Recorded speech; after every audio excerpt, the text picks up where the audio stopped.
Hey guys, this is the part 2 of your pediatric cases.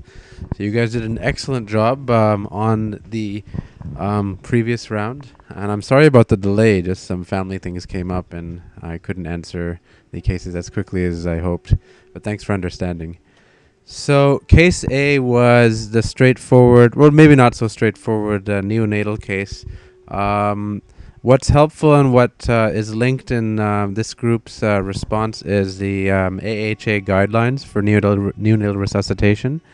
This is an older protocol, but it pretty much simplifies what you're supposed to be doing in a neonatal resuscitation in an algorithmic format. As you can tell, at birth, you should check to see if the child's free of meconium. That, as was listed by the group, could be a risk of meconium aspiration or meconium aspiration syndrome.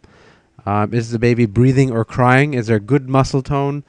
Is the color pink? Is it a term gestation? If the answer to any of those is no, you dry the baby, you provide warm blankets, clear the airway, and stimulate. Like flick the toes, try to stimulate as well as you can, and give oxygen. Evaluate the respirations, heart rate, and color. And if you notice apnea or heart rate less than 100, you need to start providing positive pressure ventilation. If the heart rate is less than 60, you need to start giving chest compressions, and that should be at a rate greater than 100. The technique on how to do that is covered in the full NRP course, which if you are dealing with kids, you should probably take at some point. And, there's a whole section on medications which you don't need to know. Just know these basic steps, what to see in a neonate as the baby comes out.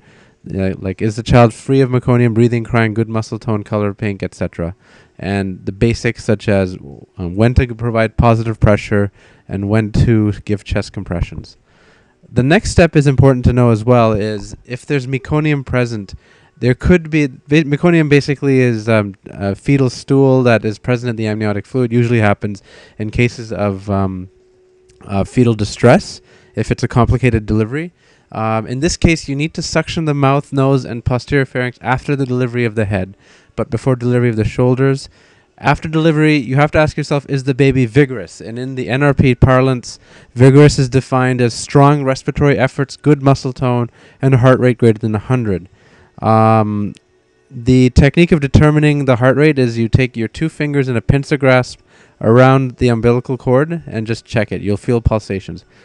If the baby is not vigorous, you have to suction the mouth and the trachea. How you do this is covered in this course as well, but you basically take a laryngoscope and a suction, and you quickly intubate and suction on your way out. And then you continue on with the remainder of the initial steps with cleaning and drying the child, dry, stimulate, reposition, and give oxygen. And you go on to the other algorithm here if the heart rate is low, if the respiratory rate is low. Just know the basics of these things and you should be just fine. Case B, also very good answers. The class should review the answers given here. You're not expected to know each malformation. God help any physician that has to. Usually it's better just to know the basics, such as how to recognize this pattern of presentation, as this group did, and the proper investigations, and know the emergency resuscitative techniques, such as the prostaglandin infusion. This is life-saving, oxygen and monitoring, and early transfer to pediatric intensive care unit. And case C as well, good answers overall. Just a few things were missed in the pediatric history. Always, along with asking about food intakes, breast milk, etc., and volume of which, always ask about urine and stool output and pattern. Ask about the quantity and frequency of wet diapers, the stool pattern. That can give you some idea. Also take a thorough obstetric and birth history on every child, especially near delivery. Are they full term? Are they premature? Were there any complications during pregnancy, such as diabetes, pregnancy-induced hypertension, DVTs, PEs, etc.? Were there any complications during birth, such as the HELP syndrome, preeclampsia? Was there a C-section necessary, and why? Was forceps needed? Was there head suction used? Was there any NICU stay? All of these things will give you important information, especially in the the neonate or the less than 1 month old.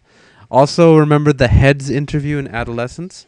HEAD stands for the home, education, eating, employment, activities, drugs, sexuality, suicide, depression, and safety. A lot of the issues that you'll see in adolescent kids are usually psychosocial if they're not, acutely medical, and getting this information out will often help you. Case D, also excellent management, especially with the decision to admit the child because of the young corrected age. This child is basically a 1-month-old, and there's increased risk of apnea with pneumonia in these cases. And it's also good that the group picked up on the need to get the RSV vaccination, which is frequently given to premature children.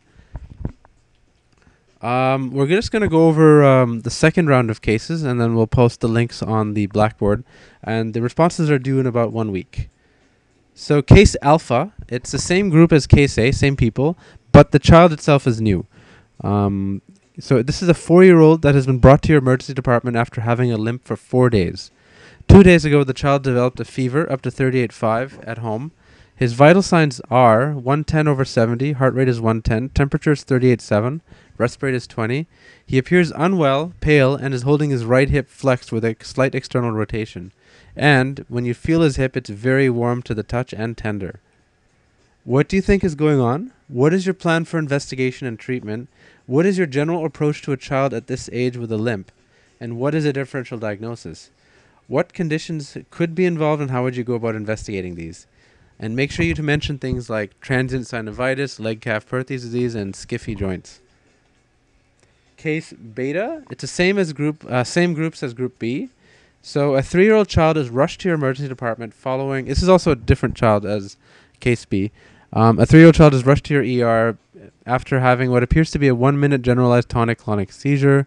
This appeared to resolve spontaneously before EMS arrived at the home. This has never happened before to the child. After a 30-second period of confusion, the child returned to baseline mental status.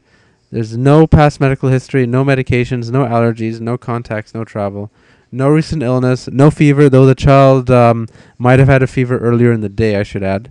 No respiratory, GIGU, or neurologic symptoms. What do you think has happened here? What investigations would you order? What if the child was still seizing on arrival to the ER? And what would you give?